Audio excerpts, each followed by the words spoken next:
दोस्तों, पैसा कमाना मुश्किल है, वेल्थ बनाना उससे भी मुश्किल है, लेकिन बनी हुई वेल्थ को बचाकर रखना शायद सबसे मुश्किल है, क्योंकि वेल्थ अक्सर एक दिन में नहीं बनती, लेकिन एक गलत फाइनेंशियल डिसीजन कई वर्षों की मेहनत को नुकसान पहुंचा सकता है।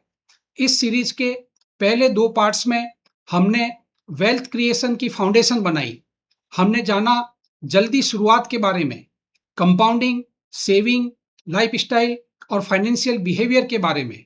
लेकिन आज हम उस सवाल पर आए हैं जो मुझे अपने 4 दशकों के अनुभव में शायद सबसे महत्वपूर्ण लगता है। आपने कितना कमाया, इससे ज़्यादा महत्वपूर्ण है आप कितना बचाकर रख पाए। मैं सीए आरपी वैष्णव हूं और आज मैं आपके साथ अंतिम 4 गलतियां साझा करूंगा, जो सिर्फ आपकी इन्वेस्टमेंट रिटर्न को नहीं, आपकी पूरी फाइनेंशियल सिक्योरिटी को प्रभावित कर सकती है। तो आज बात होगी रिस्क की, प्रोटेक्शन की, फाइनेंशियल डिसीजंस की और उस एक आदत की जो हमारी बाकी सारी फाइनेंशियल प्लानिंग को बना भी सकती है और बिगाड़ भी सकती है। अगर आपने हमारा पार्ट 1 और पार्ट 2 नहीं भी देखा है, तब भी ये वीडियो पूरा देखिए और अगर देखे हैं, तो आज हम उस यात्रा को पूरा करेंगे जो हमने एक सवाल से शुरू की थी। अगर मैं आज फिर 25 साल का होता, तो पैसों के मामले में क्या अलग करता? तो चलिए शुरू करते हैं। फ्रेंड्स, मैंने एक बहुत दर्दनाक चीज देखी है। लोग इमरजेंसी फंड बना लेते हैं, इंश्योरेंस भी खरीद लेते हैं, लेकिन गलत इंश्योरेंस, और यहीं पर उनकी जिंदगी भर की कमाई धीरे धीरे खर्च हो जाती है। तो हम अब समझेंगे इंश्योरेंस खरीदते समय सबसे बड़ी गलती, यानी गलती नंबर 6। इंश्योरेंस पैसे कमाने के लिए नहीं, परिवार बचाने के लिए खरीदा जाता है। One phone call can change an entire families future. आज मैं इन्वेस्टमेंट की बात नहीं करूंगा, आज मैं जिम्मेदारी की बात करूंगा, क्योंकि पैसा कमाना आसान है, लेकिन परिवार की सुरक्षा उससे भी कहीं ज्यादा महत्वपूर्ण है। मैंने अपने जीवन में बहुत लोगों को करोड़पति बनते देखा है, लेकिन मैंने कुछ परिवारों को एक बीमारी या एक दुर्घटना के बाद आर्थिक रूप से टूटते हुए भी देखा है। कमाने वाला चला जाए तो गम सारा जहां देता है, पर ईएमआई का कागज गम की मोहलत भी नहीं देता है। इस स्लाइड में देखिए, एक युवा अधिकारी, एज लगभग 38 ईयर्स, पत्नी, 2 छोटे बच्चे, अच्छी नौकरी, अच्छी सैलरी, नई कार, होम लोन, सब कुछ बिल्कुल नॉर्मल चल रहा था। लेकिन एक दिन हार्ट अटैक ने दस्तक दे दी। फॉर्चुनेटली वो बच गए, लेकिन हॉस्पिटल बिल 18 लाख रुपए और हेल्थ इंश्योरेंस केवल 3 लाख रुपए। बाकी कहां से आया? सेविंग गई, म्यूचुअल फंड्स बिके, एफडी टूटी, गोल्ड बेचा गया, लेकिन होम लोन की ईएमआई चलती रही। उस दिन उन्होंने मुझसे एक बात कही, सर, मैंने इंश्योरेंस को खर्च समझा था, आज समझ में आया ये मेरे परिवार की सुरक्षा थी। मैं आपको फिर से वही साइकोलॉजी का शब्द याद दिलाता हूं, ऑप्टिमिज्म बायस। हम सोचते हैं मेरे साथ कुछ नहीं होगा, लेकिन इंश्योरेंस कंपनी कुछ और सोचती है, स्टैटिस्टिक्स कुछ और कहती है। लाइफ इमोशन से नहीं, प्रोबेबिलिटी से चलती है।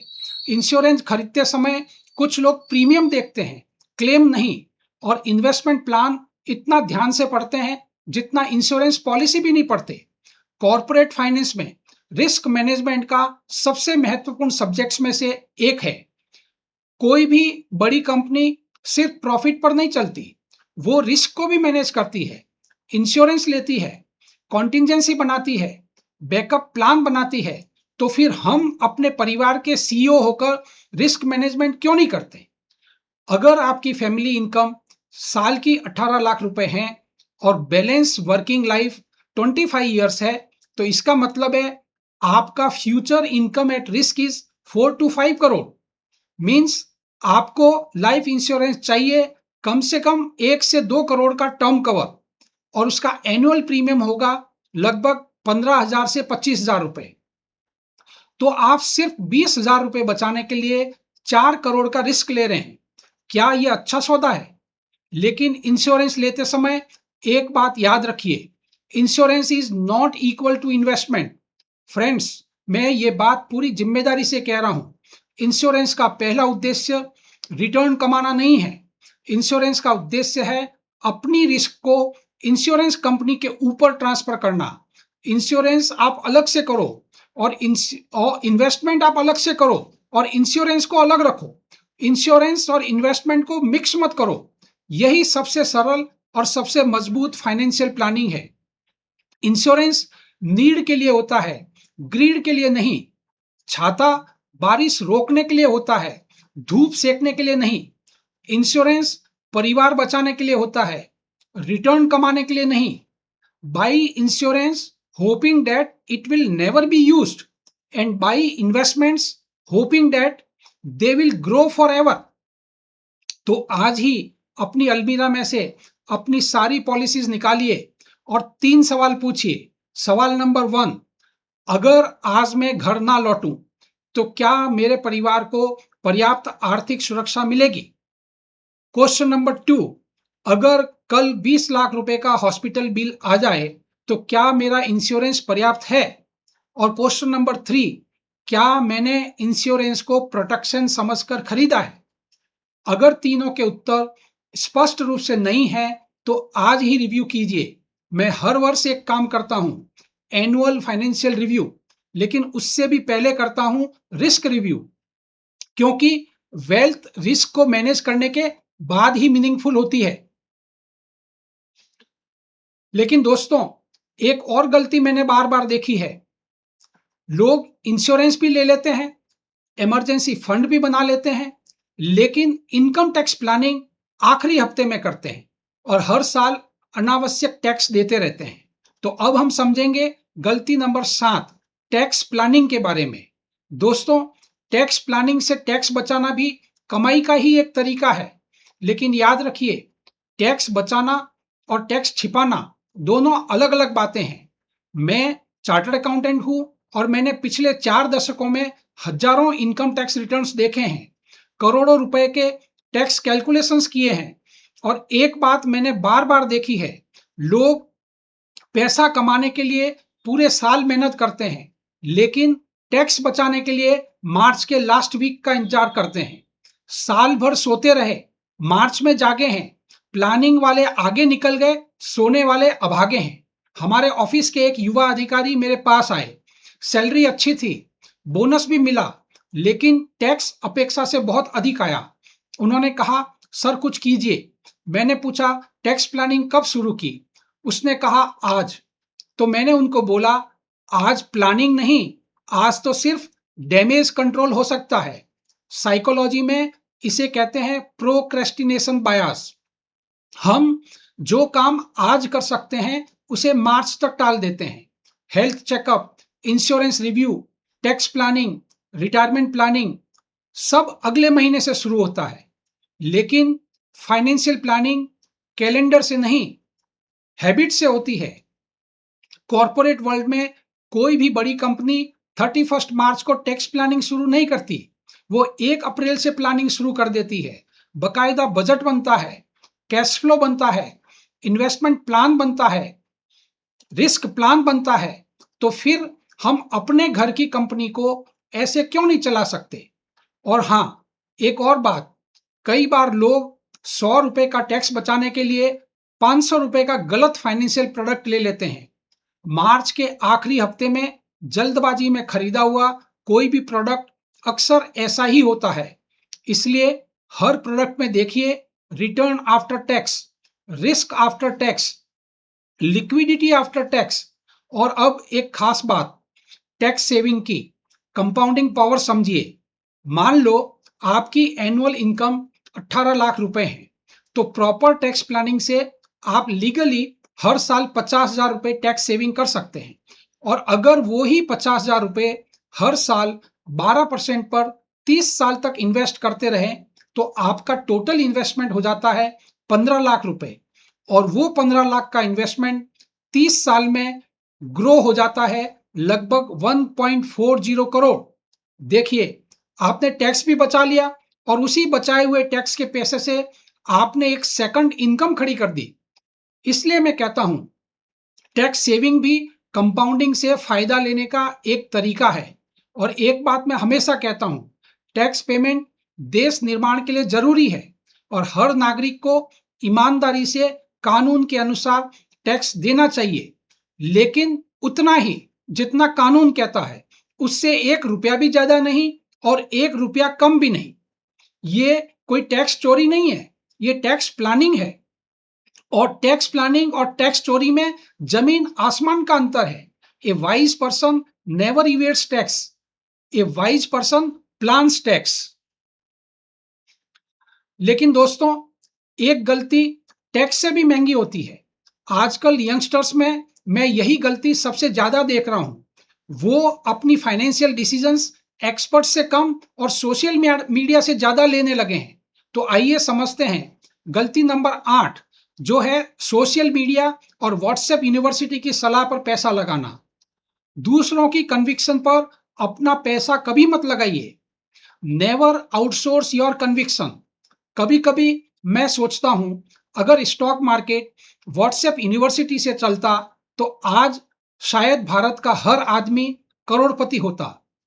और दुख की बात यह है कि पिछले कुछ वर्षों में मैंने सबसे अधिक पैसा खराब कंपनी में नहीं, खराब सलाह से डूबते देखा है।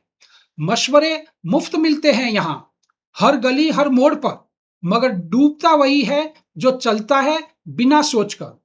आज मैं एक बात पूरी ईमानदारी से स्वीकार करना चाहता हूं। 40 वर्षों के कैरियर में मैंने बहुत अच्छे निर्णय लिए, लेकिन कुछ गलत निर्णय भी लिए। और उनमें से लगभग हर गलत निर्णय सिर्फ एक ही बात से जुड़ा था कि जब जब मैंने अपनी खुद की रिसर्च से ज्यादा दूसरों की राय पर भरोसा किया, तब तब मेरा निर्णय गलत गया। और ये गलती हर इन्वेस्टर कभी ना कभी करता है। मैंने भी की, आप भी करेंगे, लेकिन कोशिश यही होनी चाहिए कि वो बहुत महंगी ना पड़े। कुछ वर्ष पहले ही एक युवा इंजीनियर मुझसे मिले, बहुत ही उत्साहित। उसने कहा, सर, मैंने तो एक मल्टीबैगर पकड़ लिया है। मैंने पूछा, क्यों खरीदा? बोला, सब लोग खरीद रहे हैं। मैंने पूछा, कंपनी क्या करती है? तो वो मुस्कुराया, सर पता नहीं। तब फिर मैंने कहा, तो बेटा, आपने शेयर नहीं खरीदा, आपने भीड़ खरीदी है। और साइकोलॉजी में इसे कहते हैं हर्ड मेंटेलिटी। मनुष्य हजारों वर्षों तक झुंड में जिया है, इसलिए हमारा दिमाग हमेशा भीड़ को सुरक्षित मानता है। स्टॉक मार्केट में यही आदत सबसे महंगी पड़ती है। जब सब खरीदते हैं, हम भी खरीद लेते हैं। जब सब बेचते हैं, हम भी बेच देते हैं। और यहीं पे वेल्थ का ट्रांसफर होता है, from the impatient to the patient one. भेड़ चाल में चलने वालों की मंजिल एक ही होती है। जहां पहली भेड़ गिरती है, बाकी भी वहीं ढेर होती है। मैं चार्टर्ड अकाउंटेंट हूं, कॉर्पोरेट फाइनेंस में 4 दशक बिताए हैं। फिर भी मैं आज भी हर इन्वेस्टमेंट डिसीजन से पहले रुकता हूं, पढ़ता हूं और 2 बार सोचता हूं, और कई बार कुछ भी नहीं करता। क्योंकि इन्वेस्टमेंट में कई बार कोई निर्णय ना लेना भी सबसे अच्छा निर्णय होता है। आजकल सोशल मीडिया और यूट्यूब पर हर तीसरा आदमी मार्केट एक्सपर्ट है और हर चौथा आदमी करोड़पति बनने का फॉर्मूला बेच रहा है। अगर फॉर्मूले से लोग अमीर हो जाते, तो फॉर्मूला बेचने वाले इतने बिजी होते कि उन्हें वीडियो बनाने का समय ही नहीं मिलता। मान लो आपने व्हाट्सएप की टिप पर 5 लाख रुपए इन्वेस्ट कर दिए और स्टॉक मार्केट 60% गिर गया, तो अब बचे आपके पास सिर्फ 2 लाख रुपए। अब वापस उसे 5 लाख बनाने के लिए आपको कितना रिटर्न चाहिए? 150% से भी ज्यादा। लॉस तो छोटा होता है, लेकिन उस लॉस की रिकवरी के लिए आपको लॉस परसेंटेज से कई गुना ज्यादा रिटर्न परसेंटेज की जरूरत होती है। इसलिए हर इन्वेस्टमेंट से पहले अपने आप से 5 क्वेश्चन पूछिए। क्वेश्चन नंबर 1, क्या मैं कंपनी का बिजनेस समझता हूं? क्वेश्चन नंबर 2, अगर कल से शेयर मार्केट बंद हो जाए तो क्या फिर भी मैं इस कंपनी का मालिक बने रहना चाहूंगा? क्वेश्चन नंबर 3, क्या मैं ये शेयर सोशल मीडिया की टिप्स की वजह से खरीद रहा हूं या अपनी समझ से? क्वेश्चन नंबर 4, अगर ये शेयर 30% गिर जाए तो क्या मैं फिर भी शांत रहूंगा? क्वेश्चन नंबर 5 और आखिरी सवाल, क्या मैं इसे अपने बेटे या बेटी को कॉन्फिडेंस से रिकमेंड कर सकता हूं? अगर पांचों के उत्तर हाँ है, तभी आगे बढ़िए। लेकिन फ्रेंड्स, मैंने एक अंतिम गलती देखी है, जो इन सभी गलतियों की माँ है, mother of all financial mistakes. और अगर आप उससे बच गए, तो बाकी सारी गलतियां अपने आप कम होने लगेगी। और वो सबसे बड़ी गलती है हमारा एक वाक्य, मैं कल से शुरू करूंगा। अगर मैं आज फिर से 25 वर्ष का हो जाऊं और भगवान मुझसे पूछे, आरपी, तुम्हें केवल एक गलती सुधारने का अवसर मिलेगा, तो पता है मैं कौन सी गलती सुधारूंगा? मैं स्टॉक नहीं बदलूंगा, कैरियर नहीं बदलूंगा, कंपनी नहीं बदलूंगा। मैं बस एक वाक्य अपनी डिक्शनरी से हमेशा के लिए हटा दूंगा, और वो है कल से। कल कल करते जिंदगी के कितने कल निकल गए। जो आज में जीते रहे, वो कब के आगे निकल गए। मैंने अपने जीवन में सैकड़ों लोगों को यह कहते सुना है, अगले महीने एसआईपी शुरू करूंगा, अगले साल इंश्योरेंस लूंगा, प्रमोशन के बाद इन्वेस्ट करूंगा, रिटायरमेंट के बाद हेल्थ का ध्यान रखूंगा। भाई साहब, लाइफ अपने कैलेंडर के अनुसार नहीं चलती। साइकोलॉजी में कंसेप्ट है प्रेजेंट बायस, स्टेटस को बायस और प्लानिंग फॉलेसी। हम सोचते हैं भविष्य में हमारे पास ज्यादा पैसा होगा, भविष्य में हमारे पास ज्यादा समय होगा, ज्यादा मोटिवेशन होगी। लेकिन सच तो यह है, भविष्य का इंसान आज वाले इंसान से बहुत अलग नहीं होता। अगर आज आप रुपए 2000 नहीं बचा सकते, तो 20,000 भी शायद नहीं बचा पाएंगे। मैंने अपने जीवन में कई अच्छे निर्णय लिए, लेकिन अगर मैं आज अपने 25 वर्षीय रूप से मिलूं, तो मैं उससे एक ही बात कहूंगा, बेटा जल्दी शुरू करो, बस और कुछ नहीं। क्योंकि कंपाउंडिंग केवल पैसे में ही नहीं होती, नॉलेज में भी होती है, रिलेशनशिप्स में भी होती है, हेल्थ में भी होती है, करेक्टर में भी होती है, और डेली हैबिट्स में भी होती है। एक बार किसी ने एक बूढ़े माली से पूछा, पेड़ लगाने का सबसे अच्छा समय कब था? उसने कहा 20 साल पहले। और दूसरा समय सबसे अच्छा कौन सा है? उसने कहा आज और अभी। फ्रेंड्स, फाइनेंशियल लाइफ भी ऐसी ही होती है। लाइफ का सीधा सा इक्वेशन है, आपकी छोटी छोटी आदतें डेली डिसिप्लिन बनाती है, और वो ही सालों में कंपाउंड होकर आपको फ्रीडम और पीस देती है। वेल्थ आपका डेस्टिनेशन नहीं है, आपका डेस्टिनेशन फ्रीडम है। और फ्रीडम लग्जरी नहीं है, फ्रीडम चॉइस है। और चॉइस पैसों से नहीं, हैबिट से आती है। दौलत का असली मतलब तिजोरी नहीं, ताकत है। जब चाहो ना कह सको, बस यही तो राहत है। तो दोस्तों, हमने इस सीरीज के 3 पार्ट्स में जाने हमारे 10 लाइफ प्रिंसिपल्स।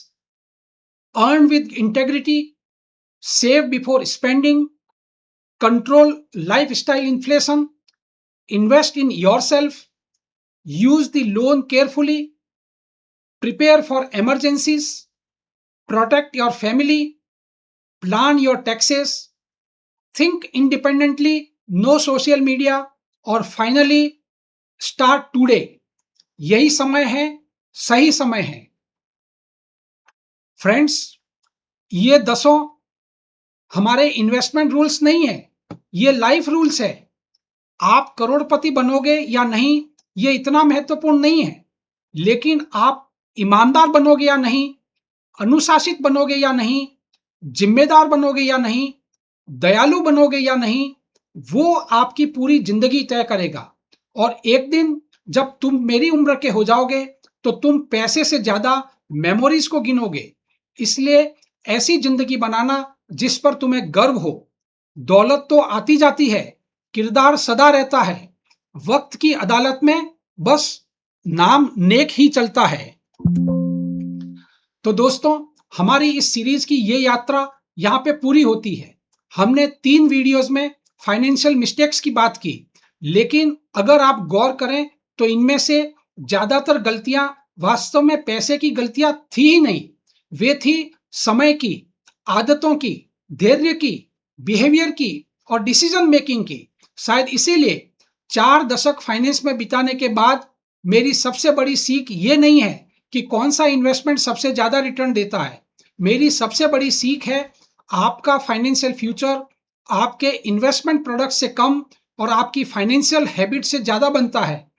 और इस पूरी सीरीज को तैयार करते समय मेरे मन में बार-बार वही एक वाक्य आया, काश मुझे मेरी 25 की उम्र में ये बातें पता होती।